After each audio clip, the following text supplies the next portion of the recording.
저는 친정아빠랑 사이가 별로 안 좋았어요. 엄마랑 언성 높여 다투는 모습도 자식들에게 많이 보여주셨고, 또 말투 자체가 약간 윽박지르는 느낌이라 밥은 먹었냐는 한마디도 저는 혼나는 것처럼 느껴져서 괜히 쫄 때가 많았거든요. 아빠 생김새도 약간 조폭 같은 느낌이고, 워낙 야외에서 일을 많이 하셔서 그런지 살결도 까맣게 타고, 머리도 항상 짧은 스포츠 머리라 남들이 보면 아마 조폭인 줄 알 거예요. 인상도 매서운 데다 말투까지 그러니 아빠 속내는 그게 아닐지 몰라도 저는 그런 아빠가 내심 무서웠습니다. 아빠는 그런 저희 남매에게 서운함을 느끼셨을 테고 그래서 애정 표현이랍시고 잔소리를 하셨는데 한창 예민할 사춘기엔 그게 더 역효과라는 걸 세심하지 못한 아빠는 잘 모르셨을 거예요. 그러다가 엄마가 고등학생 때 사고로 갑자기 돌아가셨고 한순간에 집 분위기는 우울해졌죠. 그도 그럴 것이 아빠가 돈 사고를 쳐서 엄마가 수습하느라고 매일같이 새벽마다 일을 나가셨거든요. 그래서 고등학생인 저희들의 바쁜 아침도 챙겨주지 못하셨고요. 아빠만 아니었으면 아마 엄마도 저희 남매도 더 행복해질 수 있었을 거예요. 엄마는 그날도 새벽에 일을 나가시다가 사고를 당하셔서 한순간에 돌아가신 겁니다. 아빠는 엄마에 대한 죄책감과 그리움으로 매일 술을 드셨고 저랑 제 동생은 그런 아빠가 너무 싫었던 것 같아요. 그러게 있을 때 좀 다정하게 잘하지 하는 생각에 후회감에 괴로워하는 아빠한테 모질게 말도 하고 그랬었네요. 아빠는 엄마 돌아가시고 나서 성격이 좀 누그러지신 듯도 하지만 그래도 워낙에 걸걸한 성격이 어디 가겠어요. 저랑 제 동생은 성인 되자마자 각각 독립을 해버렸습니다. 아빠랑 살기 싫어서요. 엄마도 없고 아빠는 싫고 어린 나이에 그때는 그냥 집을 벗어나고 싶었던 것 같습니다.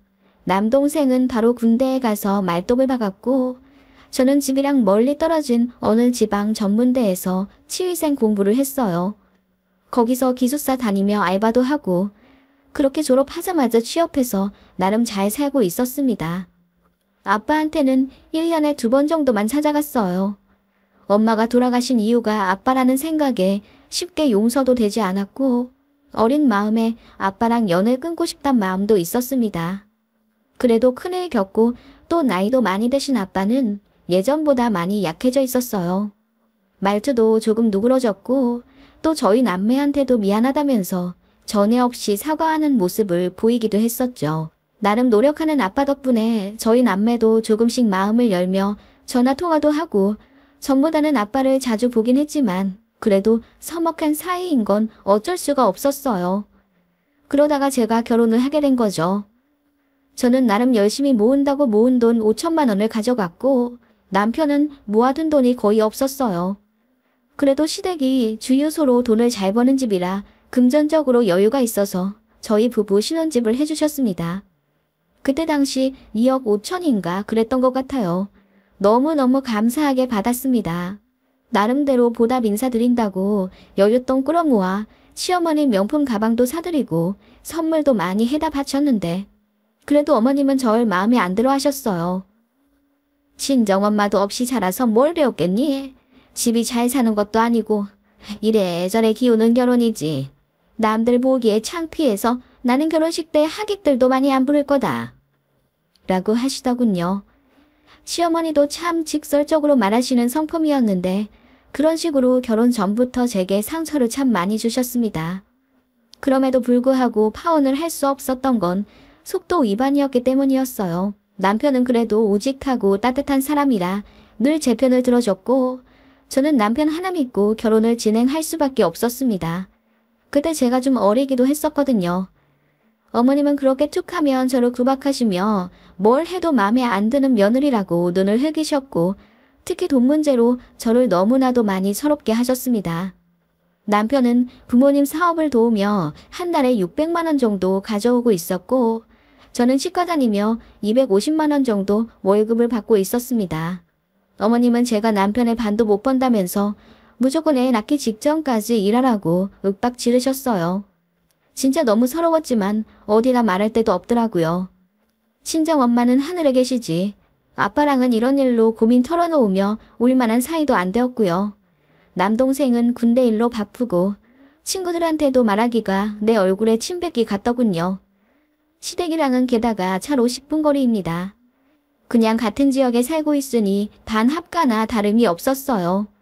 어머님은 병원에서 일하고 있는 저한테도 툭하면 전화해서 잠깐 외출해서 은행 좀 갈 수 없냐, 어디다 돈 좀 보내라는 등 자잘한 심부름을 하시질 않나. 퇴근하고 나면 신혼집으로 가지 말고 시댁으로 가서 밥 좀 해놓으라고 일을 시키셨어요. 물론 남편이 다 막아주긴 했지만 그런 점이 어머님 마음에 더 들지 않았겠죠. 그래서 제가 모자 사이를 갈라놓는 그 여우라고 생각하셨는지 안 보이는 데서 더 음흉하게 괴롭히셨어요. 같이 식사하는 자리에서 남편이 잠깐 자리를 비우면 갑자기 제 소지품 검사를 좀 해야겠다면서 가방을 막 뒤져요. 그러면서 립스틱이 왜 저번 거랑 다르냐? 너 집에 몇 개나 있어? 너 된장년이? 게다가 임신도 한 애가 뱃속에 아이는 생각 안 하고 이런 화학물질을 막 바르는 거야. 네 친정엄마가 있었다면 이런 거 안 된다고 진작 알려주셨을 텐데 네가 몰라도 너무 모르는구나. 모르면 인터넷에서 좀 검색해서 알아보든 해. 라고 하시더군요. 그때가 저는 임신 8개월쯤이었고 어머님이랑도 반년 정도 매일같이 뵈니 저도 이골이 났어요. 그래서 나름 소심하게 반응하기도 하고 할 말도 어느 정도 하기 시작했죠. 어머님, 임신했을 때 이 정도 립스틱은 태아한테 아무런 영향이 없대요. 스트레스가 제일 위험한 거라던데. 라고 하며 제가 어머님을 물끄러미 쳐다보면 어머님 얼굴이 새빨개지셨죠. 그렇게 저도 사람인지라 불쾌한 감정을 계속 갖기가 어려웠어요. 그래서 나름 반격을 해갔고 그런 시간들은 어머님이 저를 더욱 미워할 수밖에 없도록 만들었어요. 처음부터 마음에 안 들던 며느리. 그래도 뱃속에 아들 손자가 있다고 하니 신혼집도 해줬지만 이리 봐도 저리 봐도 마음에 안 차셨겠죠. 친정 엄마도 없는 만만한 집 딸인데 제가 그저 네네 죄송합니다 모드로 어머님의 감정 쓰레기통으로 살길 바라셨나 봐요. 그리고 제가 시댁의 재정적인 면을 노리고 남편에게 일부러 접근했다는 편견을 갖고 계세요. 제 입으로 제가 말하긴 쑥스럽지만 저는 대학 행사에서 메이킹으로 뽑힐 정도로 나름 외모가 나쁘지 않고 학생 때야 돈도 없고 요령도 없어 너저분하게 다녔지만 돈 벌기 시작하면서 옷도 단정하게 잘 입고 그 나이대 정도로 꾸미고 다녔어요. 그래서 가끔 서울 가면 명함도 두어 번 받은 적이 있고요. 남편도 솔직히 제 겉모습에 반해 먼저 저한테 번호를 물어본 거였어요. 그렇게 인연이 시작된 건데 어머님은 제가 일부러 남편 근처로 가서 꼬셨다고 모든 게 계획된 만남이라고 굳게 믿고 계시더라고요. 남편은 집안 사업을 같이 하는 거라서 솔직히 계속 시댁 근처에 살아야만 했고 저는 이런 시어머니에게 매 순간마다 스트레스를 받으면 결국 견디지 못할 거라는 판단을 했었어요. 그래서 피할 수 없으면 차라리 즐기자라는 마음으로 어머님의 말을 한 귀로 듣고 흘리고 그렇게 산 거죠. 게다가 저는 나름 아빠한테 면회기 된 사람이라서 시어머니의 윽박지르는 목소리가 크게 타격이 되진 않았던 것 같아요. 깡이 생겼다고 해야 하나? 아무튼 그렇게 임신 막달까지 어머님 말씀대로 직장 꿋꿋하게 다녔습니다. 약간 오기였던 것 같아요. 애기 낳고 나면 적어도 2년은 쉬어야 할 텐데 그동안 남편 돈으로 편하게 먹고 논다고 욕하실 것 같아서요. 그래서 책 잡히지 않으려고 그냥 할 수 있는 만큼 일하다가 아이를 낳게 되었습니다. 어머님이 산후조리는 어떻게 할 거냐고 물어보시더라고요. 그래서 남편이랑 상의해서 3주로 계약했다고 하니 혀를 끌끌 차시며 남들은 친정엄마한테 가서 100일까지 받고 오던데 너는 그런 것도 없고 딱하다 참. 네가 딱하다는 게 아니라 우리 아들이 딱하다는 거야. 100일 편하게 친정 가서 있다 오면 좀 좋아. 라고 하시더군요. 예전 같았으면 친정엄마 안 계신 거 모르고 결혼시키셨냐고 나름 한마디 했을 텐데 애기 낳기 직전 만삭이라 호르몬 때문에 그런가? 그런 시어머니의 말 한마디 한마디가 전부 제 가슴에 비수로 꽂히는 느낌이 들더군요. 어머님은 그렇게 말씀은 차갑게 하셔도 며느리라고 산후조리비를 대신 내주겠다 하시더군요. 제가 3주 계약했다니까 2주만 하라고 하시는 걸 남편이 초산인데 단연히 3주 꽉 채워 쉬어야 한다며 길길이 날뛰는 바람에 3주 조리비 그대로 내주셨습니다. 아니, 사실 조리비는 저희가 이미 냈기 때문에 어머님이 안 주셔도 되는데 굳이 주겠다 하시더군요. 그러면서 남들한테 자랑하래요. 시어머니가 산후조리원비 다 내줬다면서요. 사람들 앞에서도 만날 때마다 그 소리 하시더군요. 내가 우리 며느리 산후조리원비 3주치 다 내줬어. 이런 시어머니 또 있나? 친정엄마가 없으니까 내가 챙겨줘야지. 솔직히 안 챙겨주셔도 되니까 막말만 하지 않기를 바랐습니다. 그렇게 저는 떡두꺼비 같은 아들을 자연분만해서 낳았습니다. 시어머니는 처음에는 제가 속도 위반했다고 남사스럽다면서 제 뱃속의 아기한테 별 관심도 없더니 막상 태어난 아기가 너무 예쁘고 게다가 손자라고 하니 더 애정이 가셨나 봐요. 태어나자마자 신생아실에서 목 빼고 기다리셨다고 하더군요. 그러면서 신생아 면회시간 매일같이 꽉 채워보시고는 그것도 아쉬워서 간호사한테 조금 더 보여달라고 조르고 그러시더라고요. 너무 이쁘다 우리 손자. 보니까 나를 닮았네. 저 눈 땡그란 것 좀 봐. 피부도 뽀얗고 내가 하얀 편이잖아. 보니까 우리 손자가 나를 똑 닮았네. 그렇게 첫 손자뻥에 차서 정신을 못 차리시더군요. 참고로 저도 하얗고 눈이 큽니다.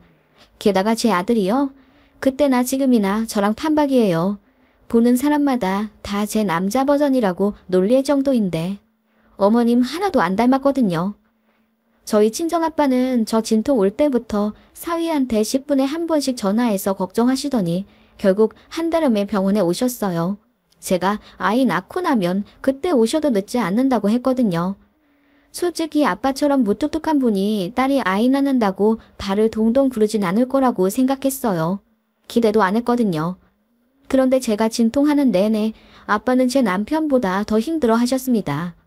병원 복도를 내내 종종 걸음으로 도시며 식은땀도 흘릴 정도로 제 걱정을 많이 하셨대요. 그 얘기를 나중에 듣고 너무 놀랐습니다. 제가 아는 아빠는 제가 조금이라도 힘들어하면 고작 그 정도 가지고 슬퍼하냐며 사회 나가면 험한 일들 투성이라고 소리 지르시고 제 편은 하나도 안 들어주셨거든요. 제가 진통 10시간이 넘어가자 친정아빠는 제 담당이한테 찾아가서 그냥 수술시켜주면 안 되냐고 사정까지 하실 정도였다네요. 결국 12시간 진통 끝에 아이를 낳았고 시댁 식구들은 그 후에 모두 도착했다고 하네요. 저는 출산 과정에서 약간의 문제가 생겨서 수면 마취하고 처치를 받았고요. 눈 떠보니 친정아빠 얼굴이 보이더라고요. 제가 눈을 뜨니 아빠가 엉엉 우시며 이제 됐다고 제가 안 깨어나서 무슨 일 생길까봐 걱정했다고 하시더군요. 아빠 우는 모습 엄마 돌아가시고 처음 봤어요. 저도 이상하게 마음이 몽글몽글해져서 같이 울게 되더라고요. 시댁 식구들은 병원 도착하자마자 바로 신생아실로 가서 아이부터 보고 있었고요. 아빠는 아이가 태어나든 말든 상관없이 쭉 제 곁에만 계셨다고 하더라고요. 시댁 식구들이 뒤늦게 제 병실로 올라왔고 시어머니가 너무나도 기분 좋은 목소리로 사돈어른, 우리 손자 너무 잘생겼어요. 가서 한번 보세요. 보니까 진탑을 했더라고요. 나를 얼마나 닮았는지 하시더군요. 친정아빠는 희미하게 웃었지만 내심 복잡 미묘한 표정이셨고요. 그런 표정으로 저 구석에 서서 조용하고 애틋하게 절 바라보셨습니다. 시어머니는 그렇게 제 걱정은 조금도 하지 않으시고 내내 손자 얘기만 하셨습니다. 듣다 못한 남편이 이제 그만 가시라고 할 정도였고 아빠는 기분이 좀 안 좋아 보이셨어요. 그러더니 제 남편 불러서 한 소리 하셨나 봐요. 시어머니가 어떻게 아이 낳은 며느리 걱정은 조금도 안 하고 손자 얘기만 줄줄이 하고 있냐고요. 서로 체면이 있어서 아무 말 안 했지만 사돈으로서 너무 서운하다고 했고 남편은 죄송하다고 사과했다더군요. 그렇게 아빠는 그냥 댁으로 돌아가신 줄 알았는데 가시면서 1,000만 원 입금해 주시더라고요. 아빠한테 그런 거금 받아본 적이 없고 또 그래서 결혼할 때도 아빠한테 조금도 손 벌리지 않았었는데 이래저래 많이 놀랐던 출산이었습니다. 아이 낳고 자궁경부 문제 때문에 제가 많이 고생했어요. 후처치가 잘못되어서 자칫하면 나중에 부작용으로 몇 년에 한 번씩 수술을 해야 할 수도 있다고 하더라고요. 이래저래 남들보다 더딘 회복이었고 그래서 조리원 들어가서도 제대로 쉬지도 못했습니다. 계속 병원에 있었고 아이 얼굴도 많이 못 봤어요. 저만큼 남편도 고생했고 너무 정신이 없었습니다. 그 와중에 시어머니는 손자 얼굴이 너무 보고 싶다며 애달아 하셨고 마음 같아선 내내 신생아실에 붙어 계시고 싶었지만 주유소 일 때문에 자리를 비울 수 없어 안타까워 하셨어요. 그렇게 어머님은 저랑 남편에게 돌아가면서 아이 사진 좀 많이 찍어 보내달라고 요구하셨고 나름대로 들어드리려고는 했지만 앞서 말했다시피 제가 후처치 때문에 너무 아프고 바빠서 어머님께 아이 사진을 잘 못 보내드렸어요. 첫 3일 정도는 잘 보내드렸지만 4일차부터는 제가 못 보냈습니다. 남편이 보냈을 거라고 생각했는데 남편도 제 수발 들어주느라 바빠서 시댁에 못 보냈다고 하더라고요. 그런가 보다 했어요. 뭐 이틀 정도 안 보내는 게 죽을 죄는 아니잖아요. 그런데 어머님이 전화해서는 막 화를 내시더라고요. 왜 사진 안 보내니? 아까 신생아실 면회도 시간 안 맞아서 못 보고 돌아왔는데. 아, 병원 오셨어요? 저는 몰랐는데. 내가 너 보러 갔겠니? 우리 손자 보러 갔지. 아무튼 너 애 수유할 때 우리 손자 볼 거 아니야. 사진 찍은 거 어딨니? 내가 영상도 좀 남겨놓으랬지? 어머님, 저 너무 아파서 지금 수유 제대로 못하고 있어요. 그리고 핸드폰 가져갈 여유도 안 되고요. 뭐 하나 제대로 하는 게 없어. 끊으라. 솔직히 말해서 제 걱정은 하나도 안 하시고 애 사진만 못 빠질 듯 기다리는 시어머니가 좀 징그럽게 느껴졌다고 해야 하나? 그랬어요. 그런데 아이 낳고 5일차 되던 날 아침에 간호사가 걱정스런 얼굴로 직접 수유콜을 하러 제 방에 오시더라고요. 원래 전화로 하시거든요. 저기 산모님, 전화로 드릴 만한 얘기가 아니라 직접 왔어요. 사실 산모님 시어머니 분께서 지금 조리원에 계속 컴플레인을 걸고 계신 상황이거든요. 네? 저희 시어머니가요? 왜요? 그게 산모님 계약한 3주 조리비를 그분 환불받고 퇴소 조치 시켜달라는 요구가. 네, 어머님이 저더러 나가라고 한다고요. 네, 물론 규정상 그게 어렵고요. 저희 측 과실이 아니라 산모님 개인 사정으로 조기 퇴소하시는 경우는 일부 부분 차감해서 환불해드리고 있어요. 무엇보다 지금 산모님 의견이 아니니 여쭈어러 온 거예요. 네? 저 이제 겨우 애 낳은 지 5일 됐는데요? 알죠. 아무튼 이런 일이 있다는 걸 산모님께서도 아셔야 할 것 같아서요. 그리고 시어머님 분께서 지금 거의 5분에 한 번씩 전화해서 산모님 퇴소로 요구하시는 바람에 업무에도 차질이 있습니다. 이걸 어떻게 해야 할까요? 남편분하고도 상의를 좀... 너무 충격적이더라고요. 남편은 일이 있어 잠깐 자리를 비운 상황이었고 저는 이게 무슨 일인가 싶어 시어머니께 전화부터 했습니다. 어머님, 지금 이게 무슨 일이에요? 저 조리원 퇴소시키라고 여기에 전화하셨다면서요? 그래, 내가 너 그러라고 조리원 비용 다 대준 줄 아니? 이게 어디서 시애미 말을 무시해. 너 편하게 쳐 자빠져 자기만 하면 다야. 시애미가 산후조리원 비용 대줬으면 우리 손자 사진이라도 제딱 보내야 할 거 아니야. 그 말에 저는 충격을 받아 말도 안 나오더군요. 뒤늦게 상황 파악한 남편이 본인 대신 어머니와 싸우며 이게 무슨 말도 안 되는 일이냐고 언성 높여 통화했고 저는 너무 황당해서 눈물만 나오더군요. 그때 아빠한테 전화가 왔어요. 투박하지만 제 걱정이 잔뜩 묻어나는 목소리로 몸은 좀 어떻냐고 물어보시는 아빠의 전화에 저는 그만 엉엉 울어버렸죠. 아빠가 자초지종을 다급히 물어보셔서 정말 태어나서 처음으로 아빠한테 나 이런 일이 있어요. 너무 속상해요. 라고 하소연을 했습니다. 그 전에는 말해봤자 제 편 들어주지 않고 윽박만 지르는 아빠라 제 고민 같은 거 전혀 말하지 않았거든요. 제 얘기를 잠자코 들은 아빠가 사위 어딨냐고 당장 바꾸라고 하시더군요. 그렇게 제 전화를 건네받은 남편은 장인어른과의 통화가 길어질수록 얼굴이 허옇게 질리더라고요. 그렇게 통화를 끊은 남편이 아연실색하며 장인어른이 우리 이혼시킨다 하셔. 이거 어떡하지? 지금 바로 여기 건너오겠다 하시는데 우리 집 가서 다 뒤집어 엎으실 거래. 자기야, 미안한데 나 집에 좀 갔다 올게. 내가 가서 무릎 꿇고 빌어야 장인어른 화가 풀리실 것 같아. 아니, 그게 무슨... 그렇게 남편은 창백한 얼굴로 조리원을 나섰고 그 후로 아무리 전화를 해도 받지를 않았습니다. 제가 전전긍긍하며 침대에 누워있는데 간호사가 들어오시며 다 해결되셨나봐요. 환불 요구 취소되셨어요. 시어머니 되시는 분이 그렇게 불같으셔서 산모님 어떡해요? 스트레스 많이 받으시겠다. 라고 하시더군요. 이게 무슨 일인가 하고 어리둥절해 있는데 남편이 뒤늦게 만신창이가 된 모습으로 제 방에 들어와서는 미안하다고 사과하더라고요. 저희 친정아빠가 주유소를 그야말로 뒤집어 엎으셨다고 하더라고요.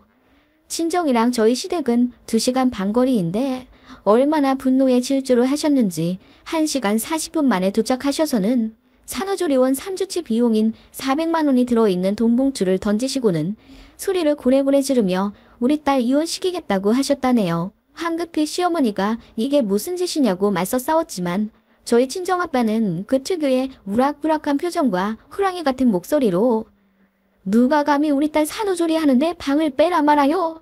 그깟 손자 사진 안 보내줬다고? 그냥 영원히 보지 마시오. 내 딸이 아파서 제대로 눕지도 못하고 있는데 시어머니로서 그건 영 걱정이 안 돼요. 그래도 내 딸이 한 선택이라 믿고 아무 말 안 했는데 이런 정신 나간 집안이랑은 더는 사돈 맺기 싫소.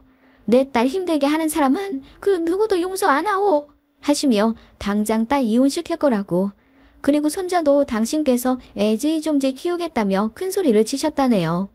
시어머니는 놀라 자빠져서는 아니 며느리가 시엠이 말을 무시하는 것 같아서 내가 버릇을 좀 잡으려고 라고 울먹거리며 말씀하셨고 시아버지도 그만 고정하시라 말리셨는데도 저희 친정아빠가 그야말로 주유소를 다 불태울 듯이 한바탕 난리를 치셨다고 해요.